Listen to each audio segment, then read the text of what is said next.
বিশ্বাস করো, আমি লাজুর আর কোনো ক্ষতি করব না। আমি ওর কাছে কৃতজ্ঞ। ওর জন্যই তো আমি নতুন করে নিজের জীবনটা শুরু করতে পারছি। আপনারাও লাজুকে এখানেই চলে আসতে বলুন। হস্টেল রেনোভেশন হতে আর কতদিন সময় লাগবে? ততদিন এখানে থাকুক, রেনোভেশন হয়ে গেলে চলে যাবে। হ্যাঁ, মানে আমিও সেটাই বলতে চাইছি জেঠুমণি। না, আমাদের মধ্যে তাকে ডেকে এনে নতুন করে তাকে আর বিপদের মধ্যে ফেলার দরকার নেই। উপকার করতে গিয়ে শেষে একটা ঝঞ্ঝাট হবে। হ্যাঁ, তাছাড়া এমনিতেও এই কদিনে লাজুর ওপর অনেক হুজ্জতি গেছে, আর পড়াশুনোটাও তো একেবারে লাটে উঠেছিল।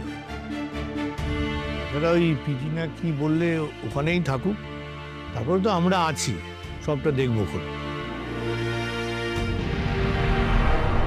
বুঝতে পারছি তোমরা আমার জন্য এগুলো বলছো। তো বিশ্বাস করো, আমি লাজুর আর কোনো ক্ষতি করব না। আমি ওর কাছে কৃতজ্ঞ। ওর জন্যই তো আমি নতুন করে নিজের জীবনটা শুরু করতে পারছি। সে খুব ভালো, তুমি কৃতজ্ঞ, তুমি ঋণ মেটাতে চাইছো, খুব ভালো কথা। কিন্তু তার অন্য উপায়ও আছে। তুমি বরং মাসখানেক তোমার বাপের বাড়িতে ওকে রাখার ব্যবস্থা করো, তাহলে মিটে গেল। সে আমি রাখতেই পারি, কিন্তু ওখানে কেউ কাউকে চেনে? কেউ ওখানে পড়াশোনা করতে পারবে?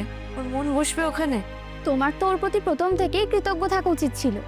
ওর জন্যই তুমি এই বাড়িতে ঢুকতে পেরেছিলে। ওর জন্য এর আগেও এই বাড়িতে ক্ষমা চেয়ে তুমি থাকতে পেরেছিলে। আর আজ হঠাৎ একেবারে বিরাট সাত্ত্বিক হয়ে তুমি লাজুর নাম গান করছো, এটা একটু চোখেই লাগছে। অনু, বনলতার সঙ্গে ঠিক করে কথা বল।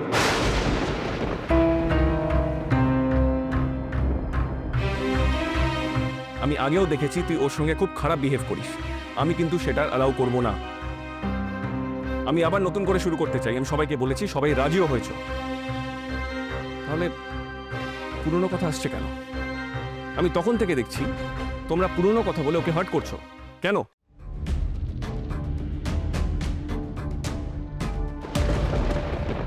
আমি একটা কথা সবাইকে স্পষ্ট করে জানিয়ে দিতে চাই,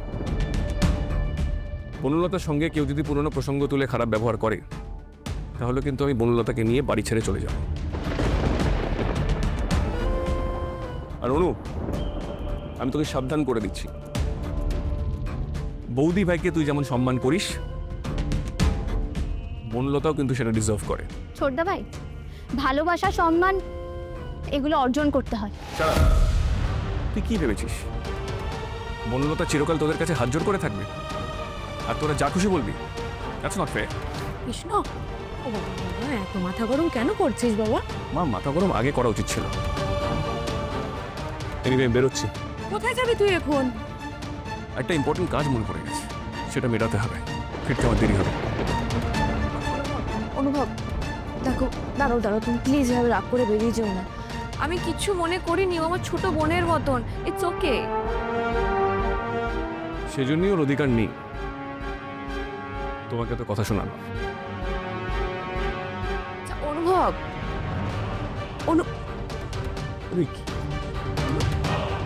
এই অনু, শোন। সুজিতটার যে কখন কি হয় কে জানে, হুট করে বেরিয়ে চলে গেল।